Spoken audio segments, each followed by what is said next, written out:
I was having olfactory issues. I was smelling burnt smells. I was having mini seizures where I'd walk and I'd fall over. I knew something was wrong. I went to my primary care. Results were okay. Finally, a neurologist who said everything seemed fine. Say, hey, let's do an MRI just to be safe. I'm sure it's going to be fine. So March 7th, I went to get my MRI. A normal day right before work. I got it and then went off to work. Subsequently, I went to get my taxes done. And in between, while my wife and I were doing our taxes, I got a phone call. And it was, the doctor, Dr. Hetrick, my neurologist. So Oscar, do you have a second? I said, sure. And I was upbeat, I was like, hey, did you get my MRI? It's like, that's why I'm calling. And then all of a sudden, someone's like, uh-oh, something doesn't seem right. It's like, Oscar, when can you come in? I said, what's going on? He's like, there's a mass. It's a mass, and my heart dropped. It was like my brain, right? And about this size, it was about a quarter the size, was a big white mass. And my life changed instantly. And I told him, the first thing I said is, doctor, do I have a chance? He said, I don't know. He forwarded the information to Barrow, his contact. 2 days later, there was a Knicks game, Knicks versus the Phoenix Suns. They were here, and I had tickets, and we were on our way. And then my wife said, get dressed, you're going to the emergency room. So 2 days after diagnosis, from being a normal guy, healthy, right, active, I find I have a big mass in my brain, and 2 days later, I'm being rushed to the emergency room. That's where, bless Dr. Smith, he apparently came off of vacation. He saw my results, and I was a risk.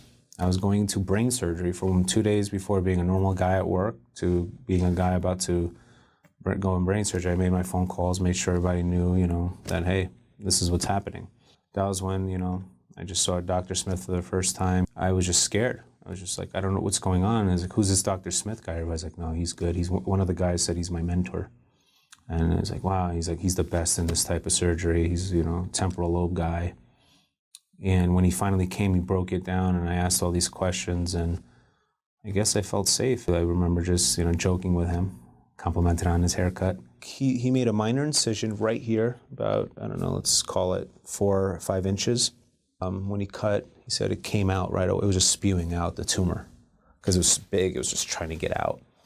And so, he stitched it up. 10 hours, 11 hours later, I was out in ECU, and I remember just blur. And I remember just saying to myself, holy cow, am I still me? I was doing Sudoku puzzles, making sure my brain still synthesized. I was scared. There was a recommendation to do chemo radio right away. And I wasn't sure. I wanted to be aggressive and go after it, but I think and I got second opinions at Cedars-Sinai, Duke, UCCF, some wait and watch, some go chemo radio, but Dr. Smith said, hey, let's go after more. There's still some left in the hippocampus. And I really trusted him. He was proven. So despite consensus, I went with Dr. Smith's recommendation to go back to surgery, take more out, less to worry about growing or coming back. And I did that. Dr. Smith helped me make the right decision. He did a phenomenal resection. To this day, it blows my mind. I have a big, massive hole. And I'm here today, and you wouldn't even tell. There's no one else in the world I'd want to do a surgery other than Dr. Smith. I think that he's the best surgeon in the world. What he did, it was a borderline miracle. He took out a massive tumor and left me, the patient, stable and competent enough to go back to my normal life. Right now, today, I'm a working professional. I'm taking exams. I'm very functional. And I just feel very fortunate that I'm able to tell this story, and hopefully motivate people to be proactive. The truth is there's no certainty. They don't know when it can come back, if it come back at a higher grade. I was told it does get progressively worse.